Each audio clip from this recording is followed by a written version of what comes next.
Hello, everyone. Good to see you. Thank you for coming on this rainy, gray day, typical Amsterdam. So here it's warm, cozy, and dry. I am Mario Daniels. I'm the DAAD Fachlektor at the Deutschland Institute. And I would like to welcome all of you to our event today. We have two fabulous speakers. I would like to introduce them briefly.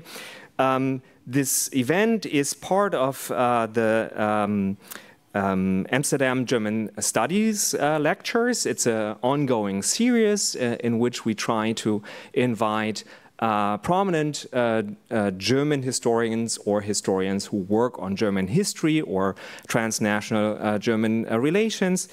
And so this is really part of this series. We cooperate with the Modern History and Research Group of the Amsterdam School of Historical Studies. As I said, we have two speakers. The main speaker tonight is Christina von Hodenberg. She is coming to us from London today. She's there, the director of the German Historical Institute in London. If you don't know that, it's an institute that's basically one of the most important flagship institutions of German historians abroad. The German Historical Institutes are basically a network of institutions worldwide, and the institute in London is one of the most important, and Christina von Hodenberg is the director there. She is an expert, a very, very prolific expert on the history of gender, the history of aging, but also a history of journalism, mass media, TV. And she looks at not just German history, but also in a transnational perspective on comparisons between Germany, the UK, and the US. Her latest book is a history of popular protest in Germany on 1968, a widely read and widely discussed book published with C.H. Beck in 2018. It's called Das andere 68, Gesellschaftsgeschichte einer Revolte. The other 68 is Social History of a Revolt. And today she will present, we see it already here, up here, gives us a glimpse of her recent research, which I think combines her interest in gender history, history of aging, and her interest in the use of social data as a historical source. I look very much forward to this talk. After the presentation, we will have a comment by our dear colleague Bernhard Rieger. He is a professor of European history at the University of Leiden, so just around the corner. He is a prominent expert in the field of social policy in the UK, US, and Germany. But many of you maybe will know his book on the history of Volkswagen. The People's Car, a global history of the Volkswagen Beetle, was published with Harvard University Press in 2013. And I think that is also closely related to an older part of Bernhard's research career, which was very much rooted in the history of technology. So we will have first the talk, then the comments, and after that we will open up the floor for a Q&A. This event was not put together by me. It was actually put together by my colleague Krain Thijs, who is sick today, so I'm basically just helping out here. And this event would not have been possible without the helping hands of Petra Schulze-Göcking and Maartje Bruinewoud. Those are really the important people behind the scenes at the Deutschland Institute in Amsterdam. So let's give a warm welcome to Christina von Hodenberg. Thank you very much.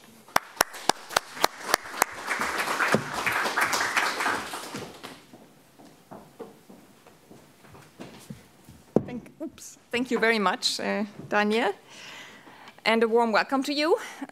It's great that you have made the way here. I have to find somewhere to put this. There. So I'm a historian researching the history of old women, and this is not a common subject. I think I'm pretty rare, because sociologists and historians have always concentrated more on youth. And youth, for them, were those who would shape the future of society. They were the ones who were in their prime, they were full of energy to change things, and that means for a long time investigating the old and their attitudes and actions seemed of minor importance, because they were seen as passive, or even worse, as brakes on social change.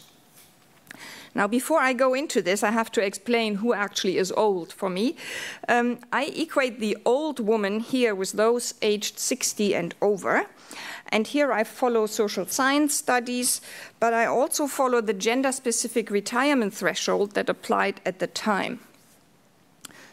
I should probably go to the next slide. Yeah. Historical research has largely ignored elderly women. There are some studies on the emergence of the pension system and of the care system, and we have studies on the image of the elderly in art and literature. But there are very few social histories of old age, and they hardly deal with old women. Another weakness of historical research concerns unmarried women, because most historians remain focused on the family. But this would be especially important to focus on the unmarried for the later decades of life, because single women constituted the majority of this elderly group.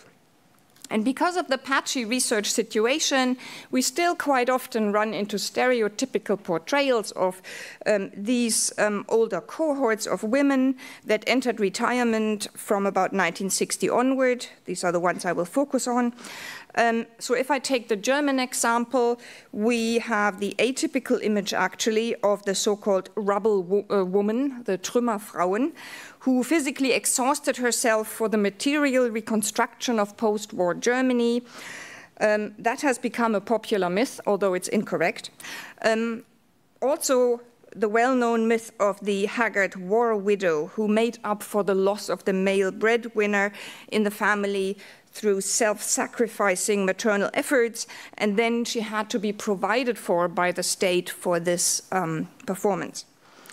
So I hope to convince you tonight there's a lot more to the role of the old and of old women in history than these stereotypes, and that it's worth investigating this, and that it will also make a difference to the grand narratives of history.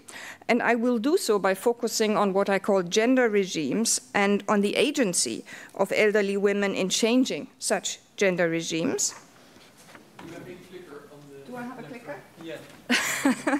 Okay. Oh, here it is. Thank you. I overlooked that. Yes. So that's my outline. And I'll start with gender regimes and the role of feminism. So what's a gender regime? There's different definitions. It's a sociological term for the macro level at which a society organizes itself and its parts according to gender difference. And these parts of society may be the economy or politics or culture and so on. To be very blunt, for example, patriarchy is a name for a specific gender regime.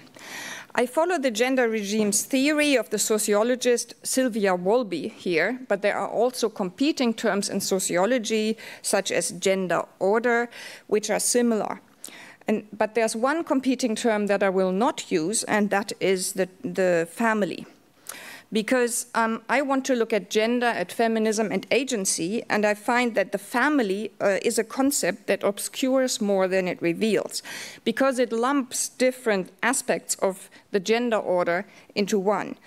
While when you talk about a gender regime, you actually have clearly separated aspects in regard to, say, the way in which gender differences organize labor, law, domestic violence, sexuality, and so on. Now, gender regimes are not stable, and in fact, since the late 19th century, gender regimes in the UK and in Germany, that are the two countries I'm focusing on today, have changed almost beyond recognition.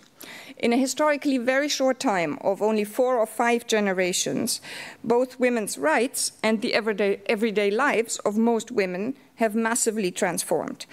Women have been emancipated from the domestic sphere and have gained access to education, employment, public debates, and political representation, although often still under unequal terms.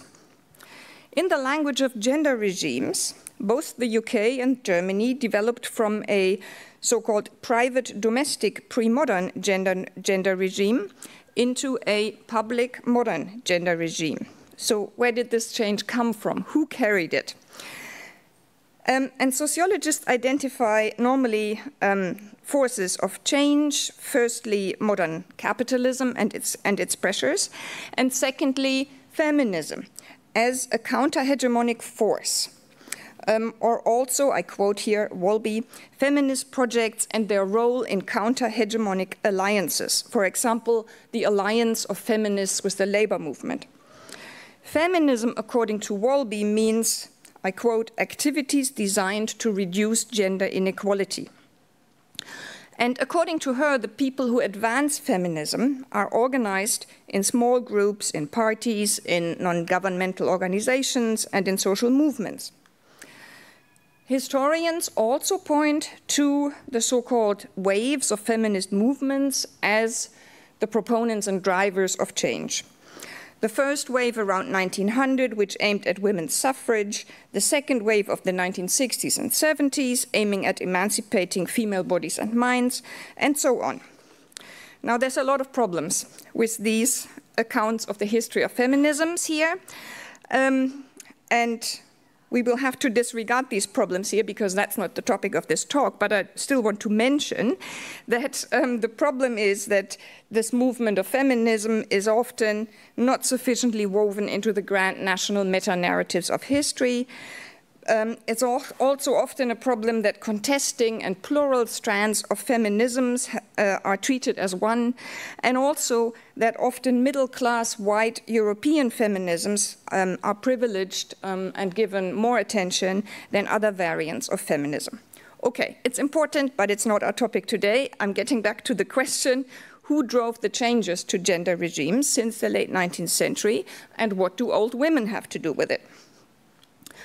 Scholars in sociology and history largely agree that organized feminist activists should be credited with transforming our gender regimes.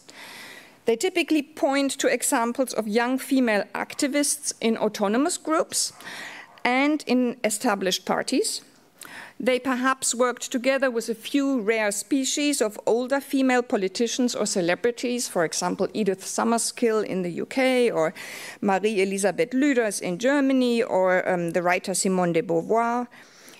But ordinary older women, and those generally who are not organized, do not have a role to play in these models. Even worse, they are slowing down the move to more public gender regimes in the case of the old women. You see? Interesting. Yeah, okay. And here I have a quotation again by Sylvia Wolby, in which she actually outlines the role that older women play in the change of gender regimes. She says the domestic gender regime lives on in the biographies and memories of older women. For women, early key decisions as to whether to gain educational qualifications, to marry or not, have children or not, and so on, have irrevocable consequences for the rest of their lives. Women who have adapted their lives to a domestic gender regime will have different values and moralities, different political agendas and priorities. So according to her, you cannot escape your socialization in earlier gender regimes, and therefore you will, as an older woman, be a passive bystander, while organized, mostly younger feminists change the societies they live in. So older women would be a repository of outdated values and agendas of a domestic gender regime within a more modern public regime in the later 20th century, and thus a hindrance to social change by virtue of their age. Is that really true? And how do we find out? So to find out, I am looking at social science sources. Okay, that's a bit too early. And that means that I'm drawing on the reanalysis of data which were generated by social scientists who interviewed old people since the 1950s. There are not that many of such data sets, but the ones that we do have are rich in content. Okay. Now, so here we have the British sociologists who were the first to interview older people, ordinary older people. And it was mainly Peter Townsend and then the founder of British oral history, Paul Thompson, who investigated the life of the elderly from the mid-1950s to the 1980s.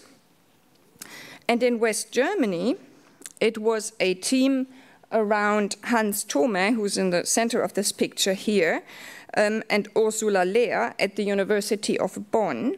They were both psychologists and the founders of gerontology in Germany, in West Germany. And they led a study named BOLSA, Bonn Longitudinal Study of Aging, from 1965 to 1984, in which they followed 221 men and women from the lower and lower middle classes who were all over 60 until their death in 8 recurrent waves of in-depth interviews and tests. In Britain, Townsend and Thompson left extensive notes and interviewed transcripts. I am using mainly Townsend's study on the family life of old people from 1954 to 57, and a subset of older interviewees from Paul Thompson's so-called 100 Families study, which was concluded in the mid-1980s. In West Germany, the BOLSA team left more than 3,000 hours of recorded tape interviews and a statistics data set in which the responses of the study participants during the interviews were coded in more than 5,000 variables. So here's some details on the BOLSA, if you want to know more. The secondary use of such social science-generated data as historical sources actually requires the historian to be very careful. And I cannot really go into this now. I could answer questions later, but it is essential to reconstruct the original study design, to dig into the aims and the methods of the primary researchers, and to always keep in mind that the source material carries with it the baggage of the time in which it was created. And this brings me to the gentle, manly social sciences. In Britain, as well as in the Federal Republic, the 1950s to 1970s were foundational decades for new social science subdisciplines, such as empirical sociology, gerontology, and oral history. Pioneers such as Peter Townsend, Paul Thompson, Hans Thome, and Ursula Lehr became rightly famous for establishing new methods and asking new questions. But they were also a product of their time. Up until the 1950s, social science was mostly about classifying, exoticizing, and pathologizing the morally deviant. In colonial contexts, up to then, social science had explored populations to be able to dominate and rule. The profession in Britain was overwhelmingly masculine and recruited from the upper classes. And the scholar Mike Savage has outlined this as a gentlemanly social science tradition which survived well into the 1960s, and he traced the subsequent ascent of professional and demoralized social science which sampled the ordinary average national population with new methods such as the interview. Now, if we look at the studies conducted by Townsend, Thompson, and also the BOLSA, we find that the researchers actually did begin to recruit equal numbers of men and women as participants, and they also asked largely the same questions of both genders, and that was progress.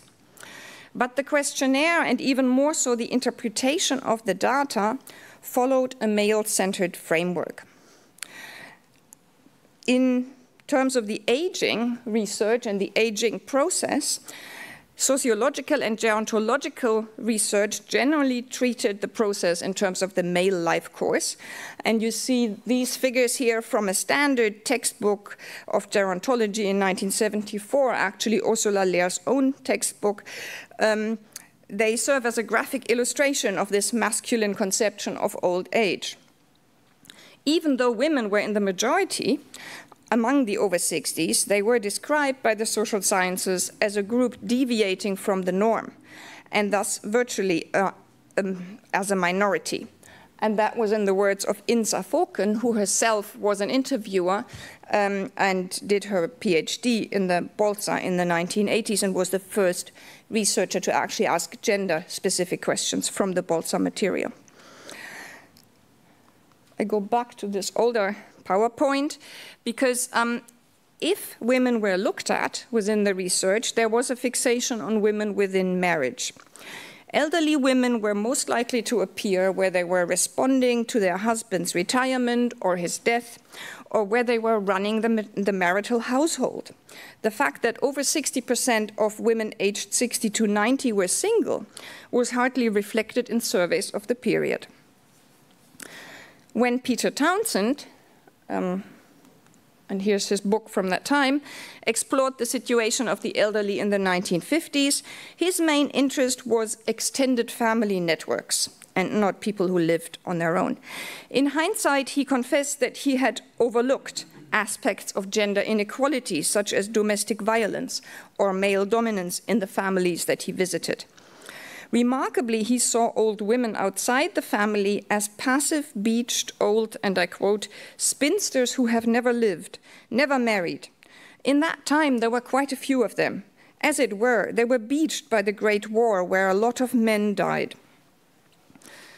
End of quote. In the Bolsa as well, the guidelines were assuming the normal case to be male, and what you see here is a typical interview situation. In the Bolsa in Bonn at the time. For example, the coding scheme of the first run in 1965-66 literally specified for unmarried persons only bachelor as an option. For the large number of housewives, there were often no proper response options when the questionnaire turned to work and retirement. When the degree of stress from the occupational situation was recorded, for example, homemakers were assigned a value for no information. That domestic and care labor could also be stressful was not recognized. No research was done at all on the menopause, although bodily aging and health were discussed at great length. So you see there's a problem with the gender-blind social sciences of the time. But maybe we can still try to find something out from the data if we read them against the grain. And I will be looking at the German case now only, and the sole reason for that is that I have not made enough progress with the UK data set to actually present that same kind of analysis here. This just shows you this little red circle that there was a microphone on the desk, and they did actually record everything that was said, and that came down to us. Now, I'm starting with bits and pieces of the coded data set that can tell us something about gender inequality and gender aspects of the Bolsa study, design, and results. And I'm starting with the marital status, and as you see here, there's quite a large gender imbalance. 83% of men are married, but actually for women, it's only just above a third. And the majority of women at this age, they were between 60 and 80 roughly, the majority was widowed, followed by married, and then quite a large number of unmarried at 14%, 3 times as many unmarried women as men. These numbers reflect, firstly, that men died earlier, and therefore the study recruited more widowed women than men. But the numbers also reflect that this female generation had a particular choice. Either you get married and have children, or you keep your job and continue in your career, because of the marriage bar in many professions. And that, together with widespread social expectations that women were to leave their careers when they married or had their first child, led to an unusually large number of unmarried women in this generation. Now, when we look at the political activity, the political activity and how it was recorded within the Bolsa, it was called the citizen role, then we contest the common stereotype that older women were more apolitical and maybe more politically passive than men.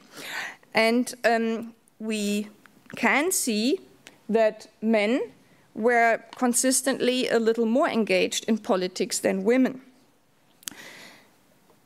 We do see that both genders are not rating as very politically active, which is not unusual for West Germany at the time.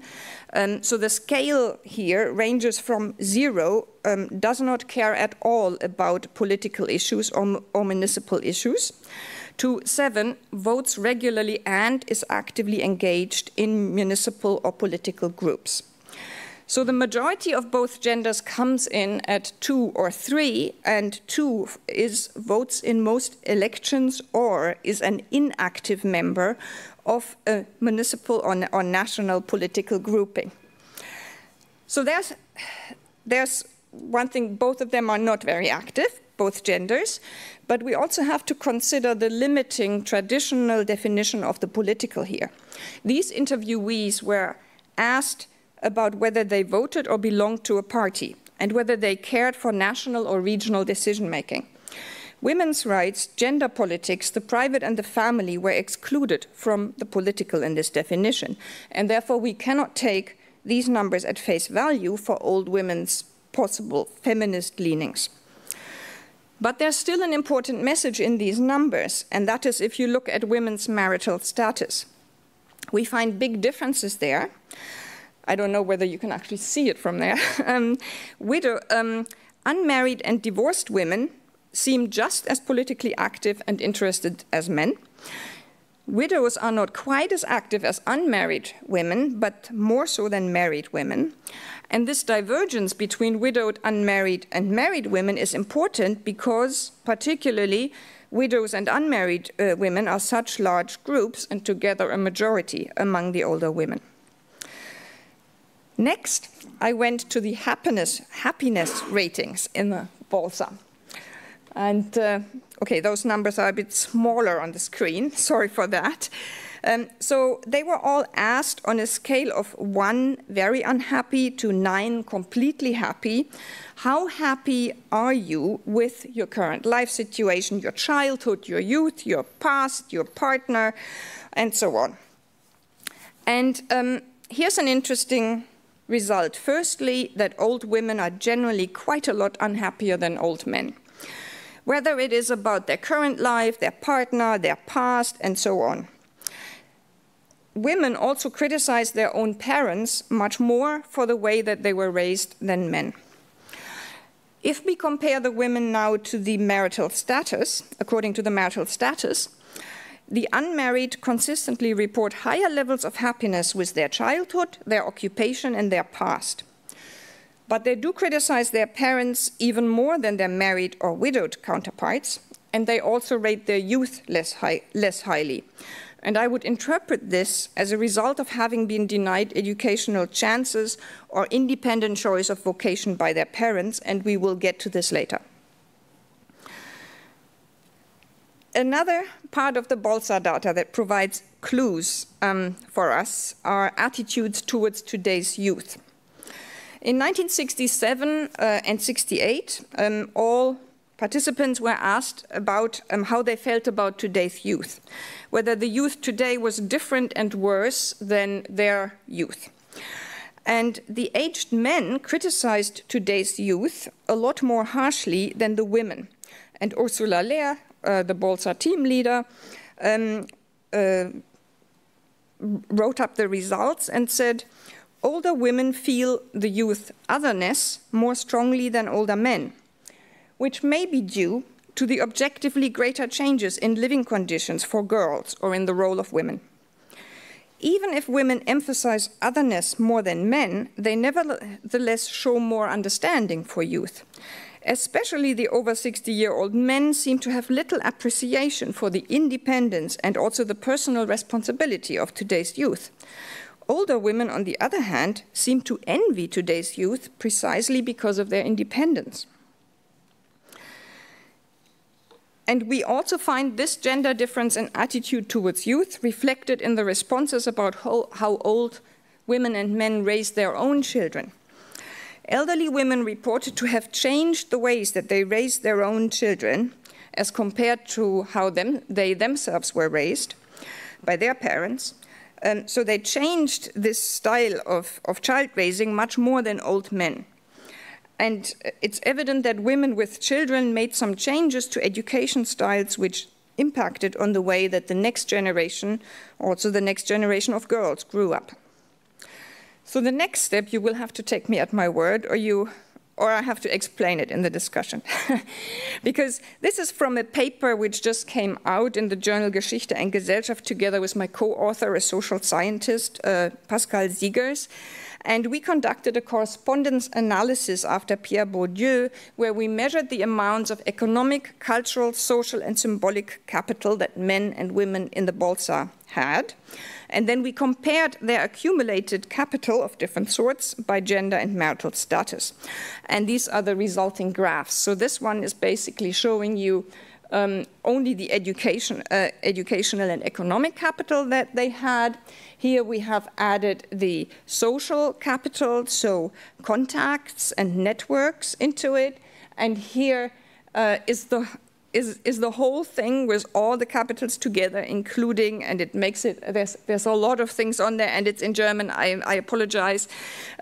So let me explain. So what the graph shows is that surprisingly, old women had more capital accumulated than old men, although they had less education and they had clearly a lot less economic income. They still came in with higher overall capital because they invested particularly in social and in symbolic capital. And that means there was a compensation strategy at work. Over 60-year-old women had more active lifestyles than men. And they invested particularly into their networks and contacts and into activities which bestowed a certain prestige. For example, reading highbrow books, going to a book club, going to the theater. And by virtue of these social and symbolic activities, old women then overtook old men in the accumulated total capital, if we add all capitals together. And interestingly, too, this compensation strategy was most pronounced in the case of unmarried and widowed women. So particularly unmarried women were good at making and maintaining contacts and showing off their bourgeois or supposedly bourgeois credentials. And they often joined local clubs, engaged in educational activities, such as going to free evening lectures like this one, or listening to educational broadcasts on the radio. And here we have another indicator that unmarried older women were particularly active in their localities, were just as politically engaged as men, and on average, they were neither particularly unhappy nor isolated. And this already counteracts many of the common stereotypes. Now, the next to last point of my some login asked for. The next point on my outline is on dirty transcripts and vernacular feminism, and I have to explain both those terms. I have bombarded you with numbers so far. I will let up on the numbers now and get to the qualitative interpretation of the interviews.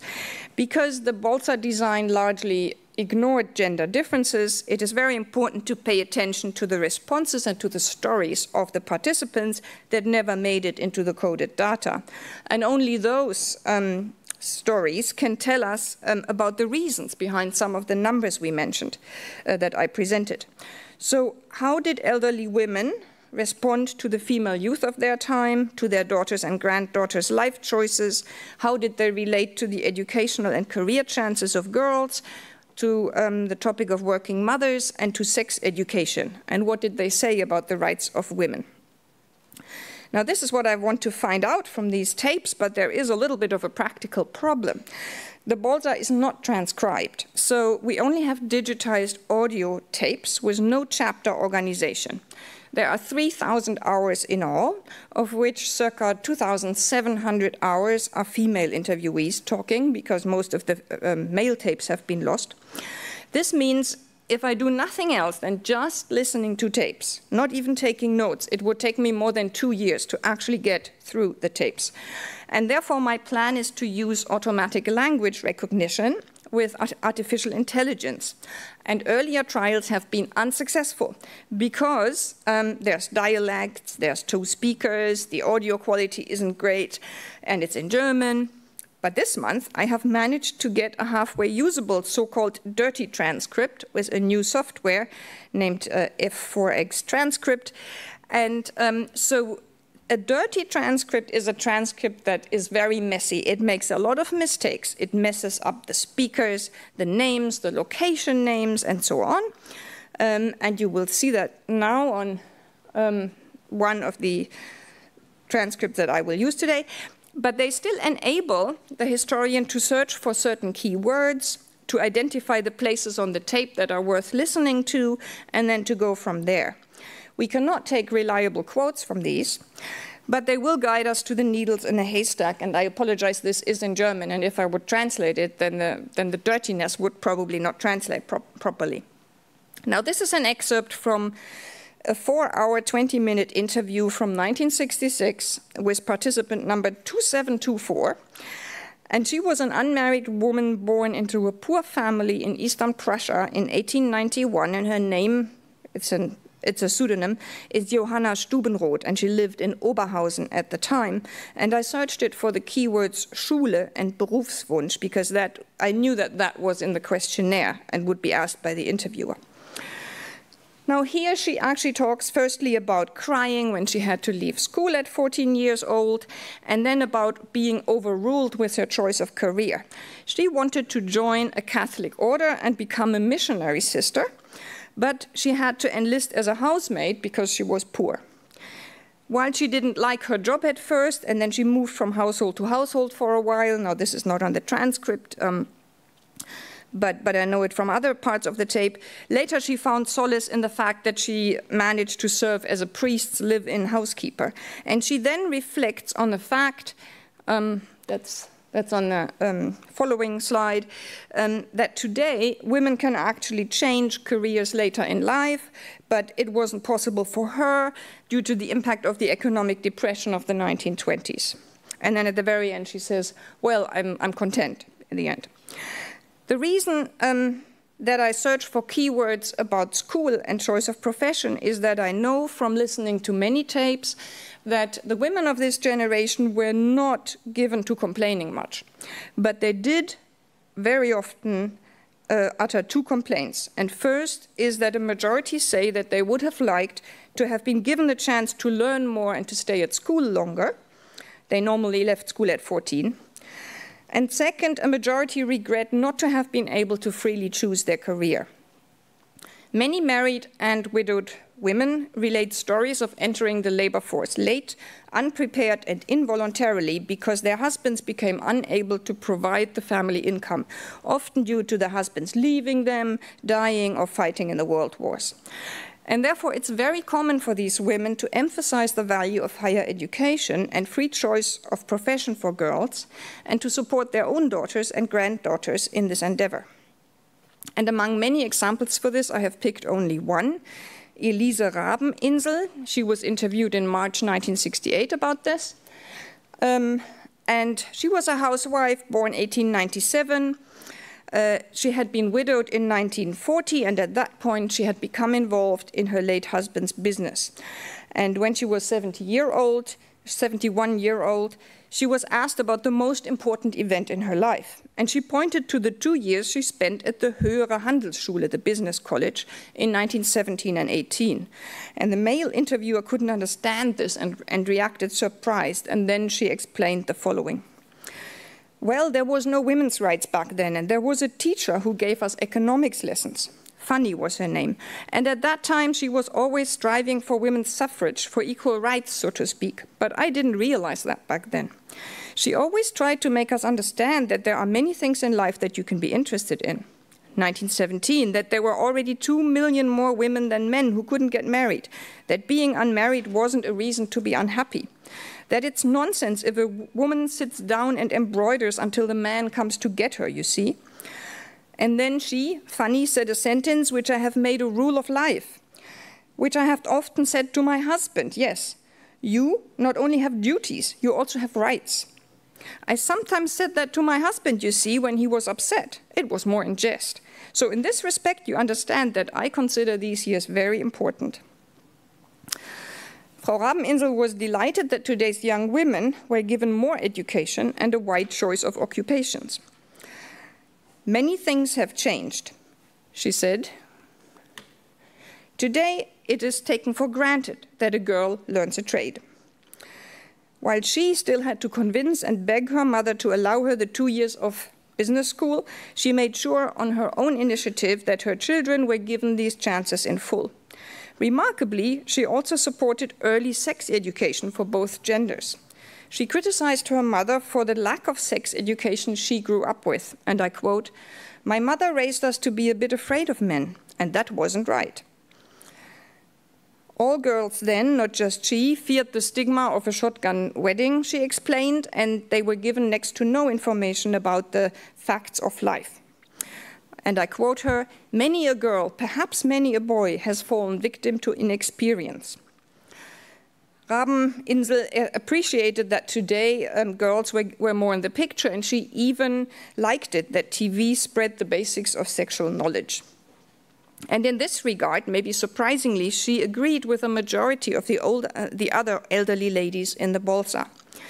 Particularly the married women approved of early sex education, and many told harrowing stories of having been kept in the dark completely, thus having had to marry too young, missing out on further education and a career, or having had to live with the stigma of an out-of-wedlock birth. One example is a worker from Cologne, and her name is Emma Lindeholz. She was born 1901. When she was asked about the most important event in her life, 1968, she recalled having been forced to marry due to a pregnancy in 1929. She was left by her husband 7 years later and had to resort to factory work to provide for her and the daughter.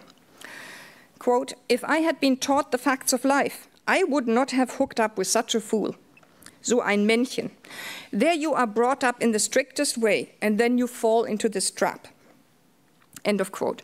She made a point of teaching her daughter early about sexuality and was a big proponent of her daughter's and granddaughter's independence. Asked about the biggest mistake she made in her life, she said, "I would do everything differently, no longer marry, travel around the world." So this may be a very extreme example, but she was not atypical. A majority of the married women interviewed were in favor of higher education, early sex education, and free choice of occupation for their daughters and granddaughters. We will not find them advocating for women's rights on the streets or in organized groups, but the opinions they held in these matters, we can assume, had an impact on the way the next generation of women were raised. I'm coming to my conclusion. And that means back to the question whether and how old women contributed to the rapid change in gender regimes during the 20th century. What was the role of those old women born 1888 to 1907, roughly, in advancing gender equality? Contrary to Wolby and other sociologists who see old women as embodiments of outdated values and agendas of a pre-modern gender regime, I argue that two different groups of the over 60-year-olds contributed to the advance of gender equality, and they did so in different ways. Namely, the married old women helped the next generations of women attain more autonomy in matters of education, career choices, and sexuality. And the other group were the single, unmarried old women who were happy in their careers, but also particularly socially active and politically engaged, and thus they could act as role models for a more modern and less domestic gender regime. The activities and attitudes of these old ladies would not qualify as feminist in Wolby's sense, or generally, as she identifies only organized groups and movements as proponents of the growth in gender equality. But I want to argue that there is an element of feminism that means of the advancement of gender equality in the actions considered here. A useful concept in this regard is the term vernacular feminism, which was proposed by the historians Florence Sutcliffe Braithwaite and Natalie Tomlinson in an article in the journal Past and Present this year. They conducted more than 100 life story oral history interviews with working class women from mining towns in Britain. Those were women born in the 1940s and 50s, so it's a younger generation. And they found that among these, there was a widespread, and from the 1950s, even dominant vernacular, as in everyday local speech, feminism, which these miners' women espoused. So, and even though they seemed, I quote, not to have been influenced in any direct way by the subsequent waves of organized feminist activity, working class women played a leading role in constructing, quote, a vernacular ideology of gender equality, focused not on the division of domestic and paid labor or sexual violence, but on autonomy, individuality, and voice. My results point into a similar direction for an even earlier generation of women born before the First World War. I want to suggest a model of the changing gender regimes of the 20th century, which mediates between the two approaches by Wolby on the one hand and Sutcliffe, Braithwaite, and Tomlinson on the other hand. I don't think that there's a need to pit working class ordinary women and their vernacular feminism against the organized feminism of mostly young, educated, middle class activists. We can think these two developments together, and we can include old women in the story this way. A lot of women's emancipation happened not as a direct consequence of feminist activism, but as a vernacular rights grab in the everyday.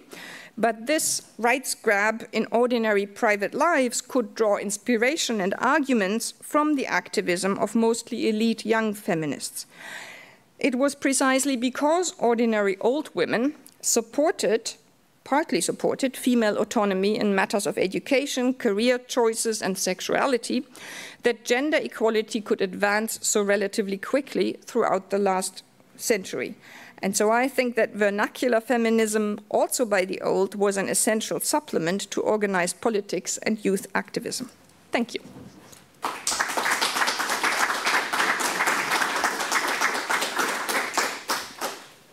And that's the one paper that I pointed to in case you want to read up about the methods behind the confusing graphs.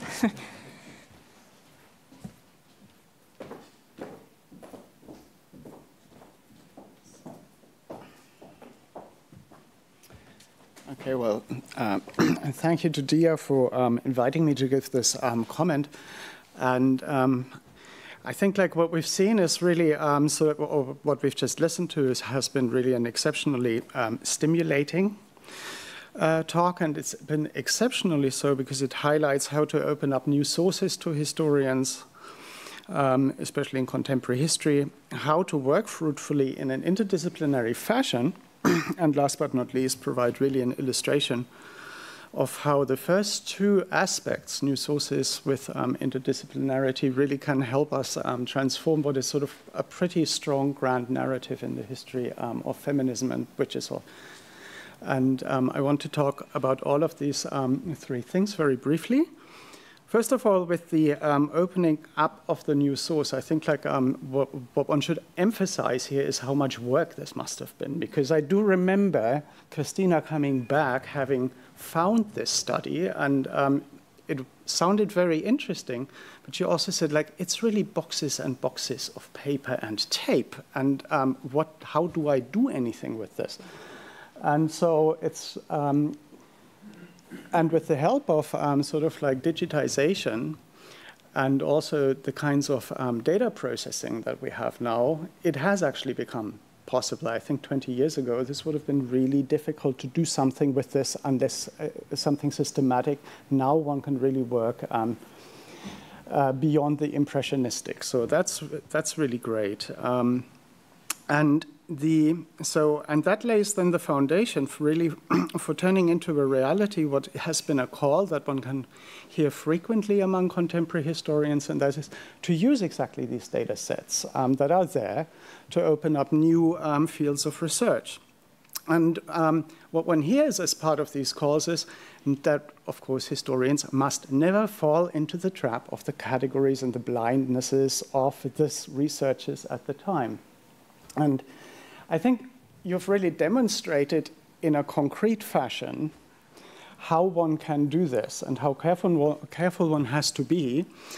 So you've gone significantly above sort of what is always a call to do this, to a demonstration. And I think that this work can then also serve as an inspiration or as a model for others who try to do something like this, because going beyond the call, concrete applications of this call or implementations are still comparatively rare. And now you work in this context with people from other disciplines, I mean, especially with sociologists. And I'm wondering under which conditions this interdisciplinarity, this drive to, or this attempt to work in an interdisciplinary fashion really can become fruitful. This is obviously fruitful here.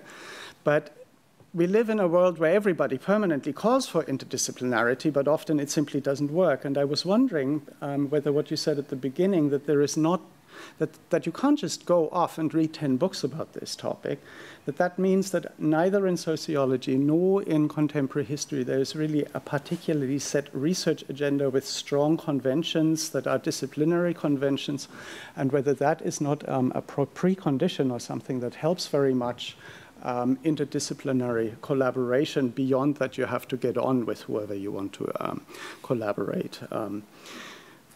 In my experience, it can be quite frustrating, even if you work on more or less the same topic. If you get people from different disciplines together with strong conventions, they end up talking past each other rather than with each other because they can't quite get out of their conventions. So I was wondering whether it's helpful that this also is a topic which is really new, so you're freer coming from your disciplines.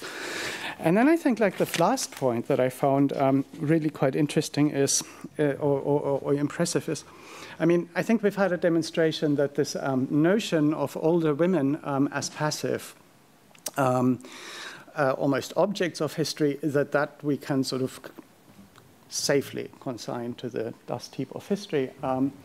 And I know it's work in progress, but when we go back to sort of what are sort of the standard accounts of how feminism has worked in the West in the 20th century, then, I mean, there are these two waves that you mentioned. And what's always, so the first wave with suffrage, the second wave with everyday, more concerned with everyday life. And I've always been, and then that gets interrupted between 1920 and, I mean, the mid-60s, more or less. There is this gap. And the gap tends to be filled by bestsellers, by prominent women, so Simone de Beauvoir with The Second Sex, or for the United States with The Feminine Mystique. And what that doesn't really explain so much is how these books really became bestsellers. If there is this gap, they stand sort of like a bit loosely. And I think what we have, my impression is that what you have, basically what you're doing is you're really building a bridge. If you wanted to build sort of like a narrative that functions more with a continuity rather than big troughs or big gaps, then this intergenerational transmission that may have occurred with, on the part of the women whose interviews and data you have analyzed, that helps us get over this 40-year separation between these two waves of feminism. And I think like that would also sort of help us in general, I mean, like in a grander scheme of things, to rewrite gender history and to rewrite women's history. With and I mean, like this concept with the help of a concept such as the vernacular feminism that Florence and Natalie developed in a completely different context. I mean, like this is really women who helped the miners in the strike. No? So, so I think like it's yeah. I mean, like we've really had a demonstration of how what starts out initially as sort of like a pile of material. Now we're getting sort of like to a point for where one can see sort of like a reinterpretation really of women's history and also gender history in the 20th century. So thank you for that.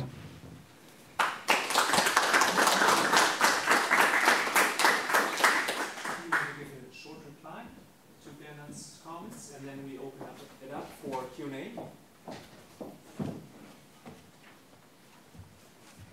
You'll have to tell me more about your criticism later because I'm interested in it. That was too friendly. Just you asked about how do I get along with the sociologists.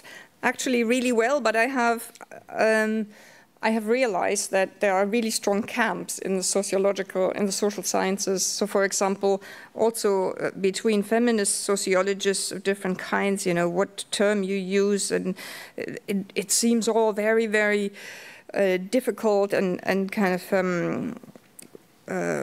contested for them. But if I really read the publications, I don't find them that far apart. So I think this is sometimes the academic fights of earlier generations or earlier decades that are still bogging the conversations down. But as an outsider coming from history, for me it's actually easy to talk to those people without this baggage, and that makes it easier sometimes.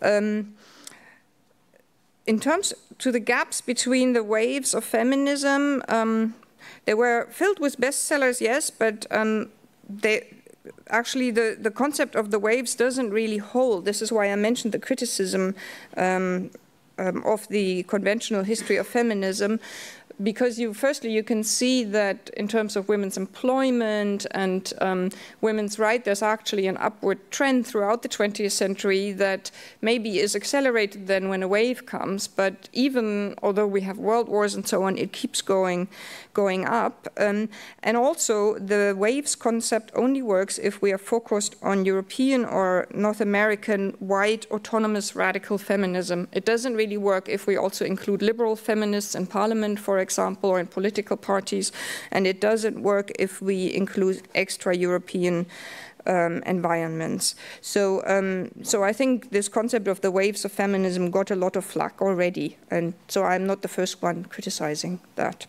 Yeah, but you know, it'd be great to have some questions. Thank you. All right, let's open the floor. Who would like to ask the question? To stay there? Yeah, maybe. Okay, good. Maybe it's better. Any questions, comments?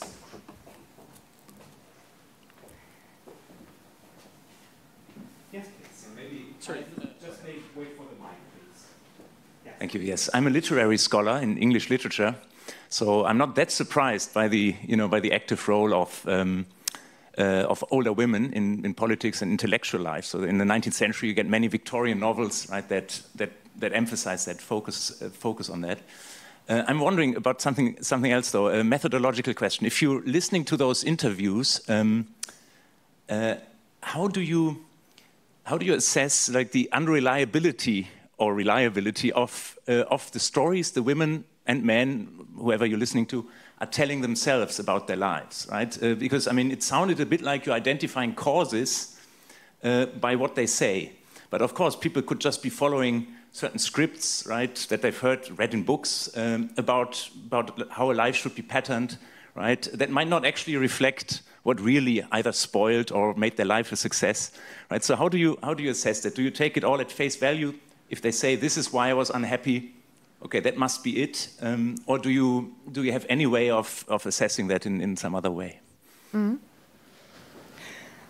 Yeah, the interesting thing about the Bolsa as a source is not only that you have so many stories, but that you can link them with all the other data that you have about people. And you have the correspondence that they had with the research team over 20 years in some cases.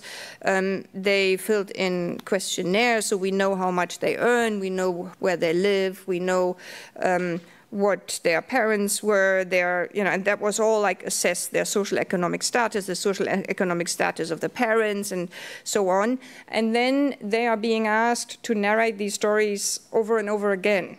So you will actually be able to follow somebody, how they narrate the same conflict, say, in their life, in different contexts when they kind of are being asked about different things. So maybe it's a conflict with their son, and sometimes they're being asked about the youth of today, and they're talking about their son, and sometimes they're asked about their own story or about their household, how big the flat is, and if it's a conflict that started with the flat, then she will talk about the situation with her son, or when she's asked about her parenting role. So you can actually see what they say at different times. This all still means that it's subjective, it's influenced to a certain extent by the interviewer and by how the interviewer responds and what kind of questions are being asked. But at least you can kind of try to get to a certain understanding of how reliable it might be. Of course, also, how typical is it? Because very often, of course, these stories are not typical. Sometimes also you have stories that might be quite extreme, but because they're different and unusual, they might tell you something about this generation. In this case, I have often taken quotations from a particular wave when people were asked, what was the most important event in your life? What was the biggest mistake you've done made in your life? What was the person that helped you most in your life? And that actually prompts some reflection, which is often very interesting on parts of the respondents. And you also notice that almost all of them, I mean 90%, 95% of them are lower and lower middle class. These are not people who are used to narrating their stories. These are not elite people who have, you know, who are thinking about writing an autobiography or have told this story many times before. And they're actually so grateful that they're being asked about it. And they often say, oh, this is unusual that you're asking me. Are you sure you want to know this? Can I tell you something more about this? Because it is just an unusual situation for them, and you get the feeling that they are not used to being asked about their life.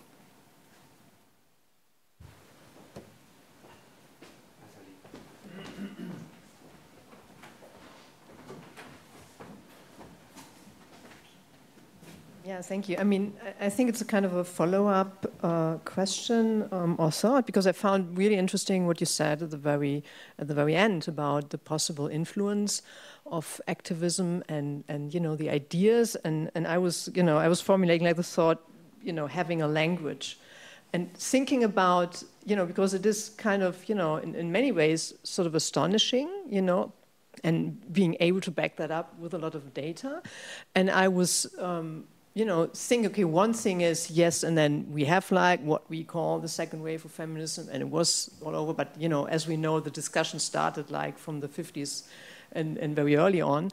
But you also wonder, like, where does it come from? And especially also in relation, you know, what makes it possible for them? How do we have to imagine maybe certain practices and you know, not feeling satisfied or building relationships, right? As you said about the vernacular feminism, how that transforms into something that you can put into a coherent narrative. And for me, I mean, that's not a very structured question, but I found like this question very interested, that it's not necessarily only like the second feminist movement, but especially this example that you gave us, which I found wonderful, this elder woman in the Höhere Handelsschule, where you could actually, in a certain sense, follow that she perceived that, you know, that was so important, that experience at the school, because there was this teacher who gave her a language. I mean, that's very concrete there. So I find that really very wonderful. And of course, we don't know from when on she was talking about it that way, right? I mean, that would be another kind of, you know, that would be a nice circle, that she had experienced that and it had an effect, and maybe she hadn't been able to say it like that, and then come different influences, and then she can actually put it into word. And I guess I think it doesn't contradict in any way like whatever we would call authenticity of experience, because, right, I mean, there is no experience without language in a way, and the meaning of experience changes, I guess, through the lifetime and through different situations. So I guess it's common then. Maybe question about, is that something that you want to pursue further? I think it's an interesting idea, this idea to follow up the language, and in this case, the teacher Fanny giving her this language. It's actually the case that she refers to Fanny not only here, but also in other parts of the tapes. And I think when I have more of these dirty transcripts, I will just try to look for the teacher's name and see when she actually mentions it. And she also said that she's talked with her acquaintances about her. And then another interesting thing is that she says, well, we always thought Fanny was socialist, but then she ran as a candidate for the German National Party, which to her was a validation that this was a nationalist woman like her, and not one of these weird socialists who had feminist ideas. But I think it's an interesting idea with the activists' language and seeing whether that kind of trickles down, because these old women do not have the same language as the autonomous most feminists of their time. And you can find that very clearly. I could show that they really abhor some of the language of the feminists of the time. But just, you know, that doesn't get us very far. It's very clear that they are not proponents of working career mothers, for example, of small children. They would always, a majority of them would not like that. Yeah. The mic from this side, other side. Yeah. Yes, and thank you very much. It's a fascinating topic and a fascinating talk. I was also wondering a bit, what are possible ways in which this language could have been transmitted before the advent of second-wave feminism? And from other literature I've read, I think there are candidates like housewife associations, which is promoted more autonomy than one might think, even though, of course, in a way that might, you know, we mightn't necessarily call it like that. And another candidate are popular magazines. Apparently there's this, I don't know, Sarah Fishman is a historian of France in the 1950s, and she told how these magazines narrated a very simplified version of Simone de Beauvoir, but made sure that, you know, lots of people who would never read the book would have some understanding of sort of core ideas. And in the German case, one could, of course, think of certain Nazi organizations. League of German Girls, also this work on the so-called Wehrmacht helpers, and also enabling young women to basically shake off their parents and enjoy a degree of autonomy that was unusual at the time, or would have been unusual otherwise. So is there any sense of how you would connect that to research on mid-century ways of transmitting incipient ideas of freedom and autonomy among women? Mm-hmm. Well, these old women, they read a lot of illustrated weeklies, and they are being asked in much detail about what part of the illustrated weekly, which one, you know. They spend hours and hours on that, and also on listening to radio. So that's one interesting way in. They're also being asked about which TV shows they like and why. And I think even before the late 60s, you can find, as you rightly say, a lot of things about mutual partnership in marriage and women's careers and sex education and so on in popular magazines in a watered-down version. I haven't talked about this today, but actually in the Bolsa dataset we also have about 50 middle-aged women between 35 and 55 years of age who were in 67, 68 specifically asked about their views on the youth of today, on their own youth, on the way that they were raised, and also whether boys and girls should be raised the same. And that is very interesting because these are not related to the subjects, the older subjects, but they are a good comparison group because they are that's the parent generation of what we call the 68ers. And so basically you can see that in those, in this middle generation, you have a lot of these middle-aged women talking about the way that they raise their daughters differently, and I've used that elsewhere to make a similar point. So basically, you have to look beyond this older generation that I was focusing on as well to understand the impact, I think. More questions?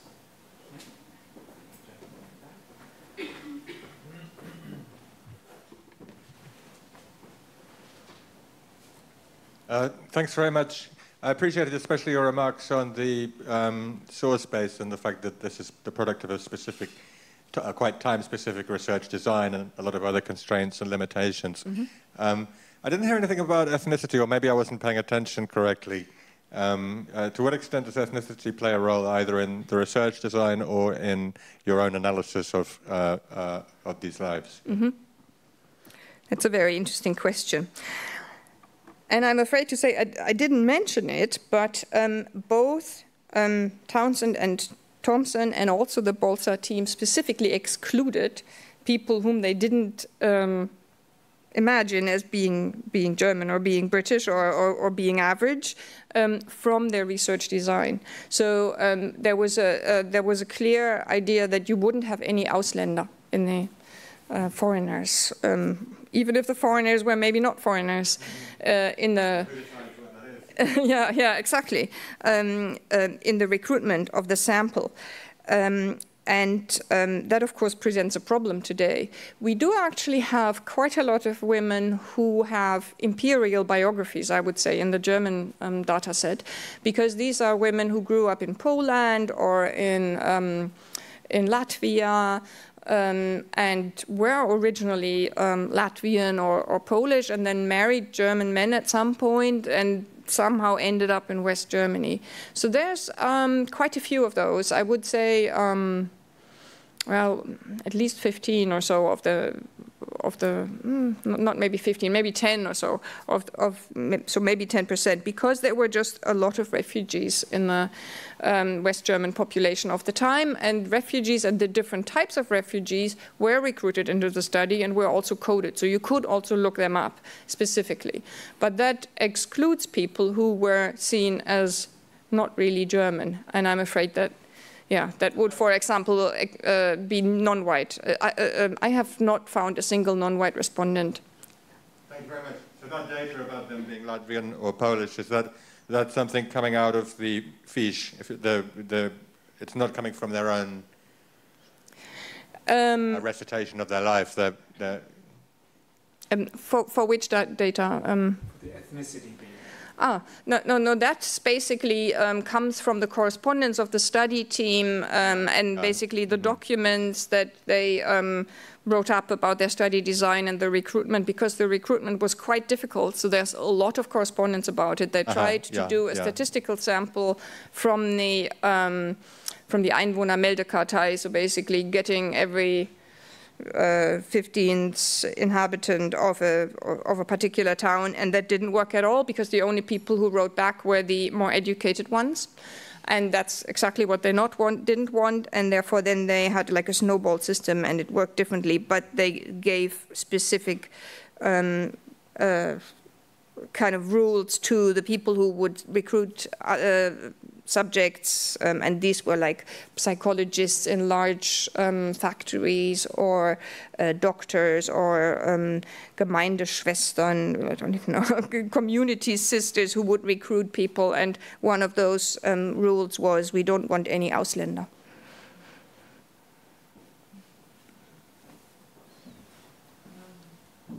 Yeah, I was wondering about if those elder women, do you think they are, they have different answers than the women in the UK, because they had 2 wars there in their lives also. So I think how they are now, or the questions and the answers in your study, I think they were. Or do you think they will be different if you do it in the UK? Yeah, sometimes. You understand? Mm-hmm. Yeah. I'm thinking. It's an interesting question.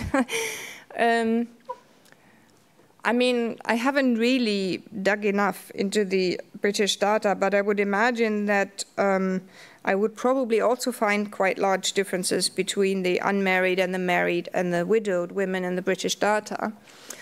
Of course, the two wars were very much shaped the lives of these women.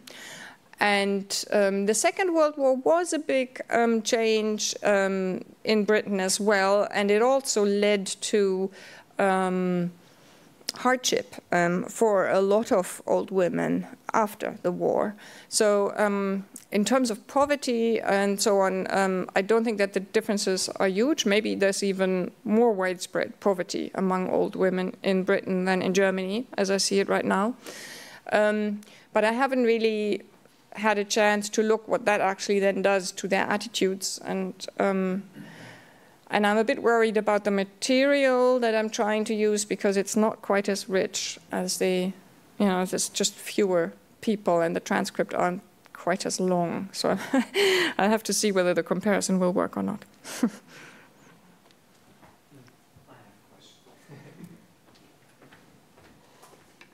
Abusing my privilege here. So I have a question about the makers of the study. So I was intrigued by Ursula Lehr, and I would like to learn a little bit more about her, and also the other women who were participating in doing the research. Did they have any impact on the research design? Do you see kind of a female hand there?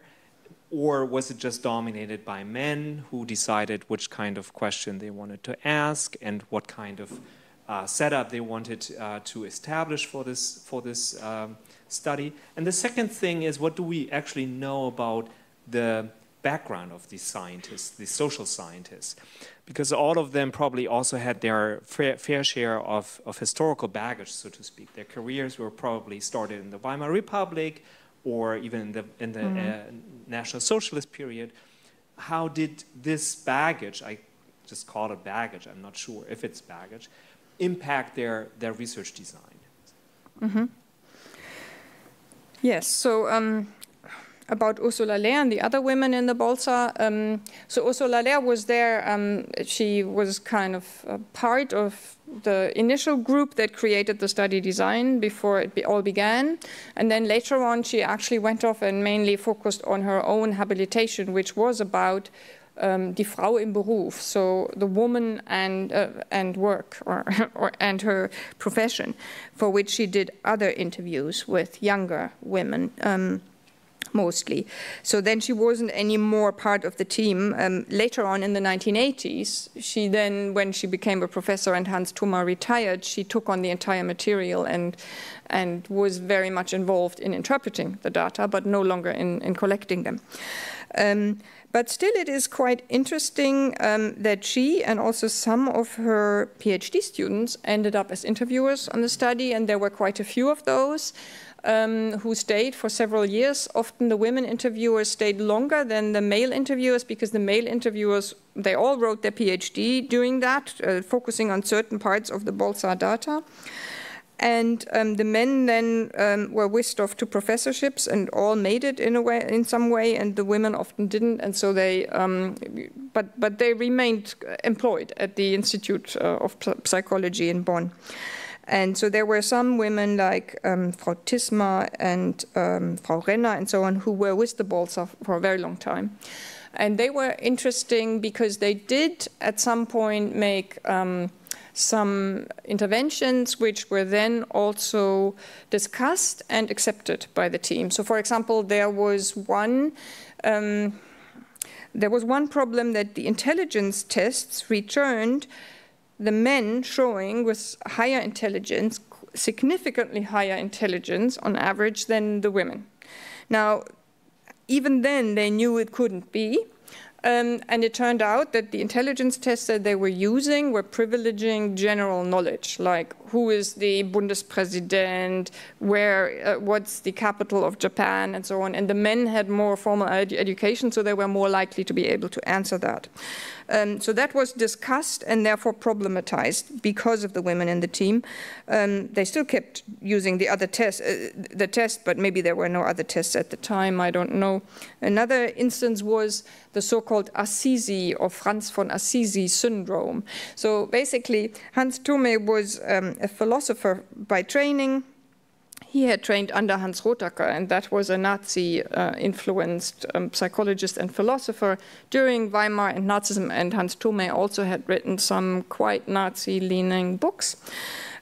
But he reformed himself and was actually much more liberal and very oriented towards the American discipline of the time than many others. So he, by students, was seen as one of the most liberal professors at the time, but he actually had a Nazi past.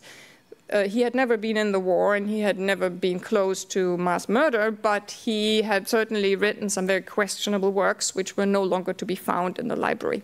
So he reformed. And there is a Nazi past in this, and the way in which this shows in the study design is that they never ask about Nazism.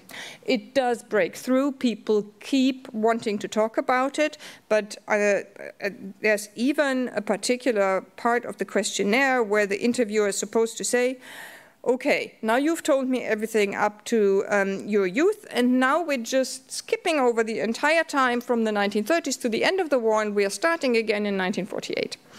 And then sometimes you have respondents saying, well, but I have to tell you about my flight, and this was all very important. And they say, yeah, but let's focus on your flat in 1948 now. So they didn't really want to discuss this in the study, although and it's not coded, but if you listen to the tapes, you get to that. Thanks. We have time for one more question. Oh, and the Assisi syndrome was a particular technique that women used in their lives to manage their daily coping strategies, and that was Zurückstellen eigener Bedürfnisse. So basically, let the others have their interests, and I'm going to take a back seat.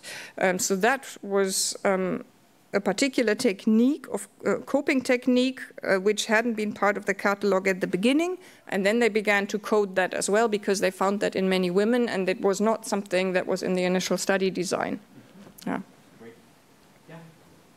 Yeah, so I was wondering about these common themes you mentioned that were in many interviews sort of not enough education, opportunity in career.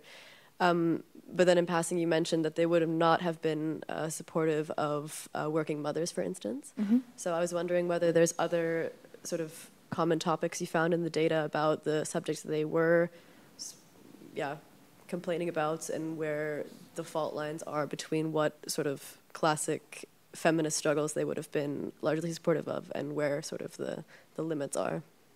Mm-hmm. Yeah, it's a big topic. So firstly, there's different ideas about career between different generations of women. So, and also different ideas about the spectrum of professions that you could choose. So this generation, you know, the teacher was like the top of the lot, and then there was maybe nurse, and then there was Wäscherin and Haushälterin, and I don't even know how to translate these things, and milliner and tailor, seamstress. It's a very, very kind of female manual professions for the most part that don't require that much work. Cook was another one. So there's maybe about 20 such professions. And these old ladies actually want a choice between those professions. They do not want to become maybe clerks or lawyers, or that is just completely out of their horizon for the most part. And the other thing is that this is about a career in phases throughout your life cycle, and it's basically assumed by most of these women, by a large majority, that you do choose a career, and then you work, and then you marry, and then you work a little more until the first child arrives. And then you stop. And then maybe when the last child is out of the house, then you start again. Or you start again if you have to because of the war or because of your husband not being able to provide or leaving you or so. So that is the model of phased life careers that most of those women propose, and that also most of their daughters propose, although they, again, they talk about the same model, but the second generation, the middle generation, basically of the 35 to 55-year-olds, for them it is more of a self-evident thing that you can go back to work in different phases of your life, and that you do that also because it is about your own self-fulfillment. While their mothers, for them it is about being able to provide and not being dependent on the man in the household, because they have experienced that very often they get into very sticky situations if that model doesn't work anymore. And they also don't have the same experience of a welfare state yet that the others have later. So for them, it is really about a very basic form of being able to make your living and have an independence. While for later generations, it's more about colleagues and self-fulfillment and so on. Okay, thank you so much. I'm afraid we are at the end of our time. Thank you so much for coming, but let us thank Christina von Hodenberg and Bernhard Rieger for their talk and their comments. So thank you for coming. Have a good night.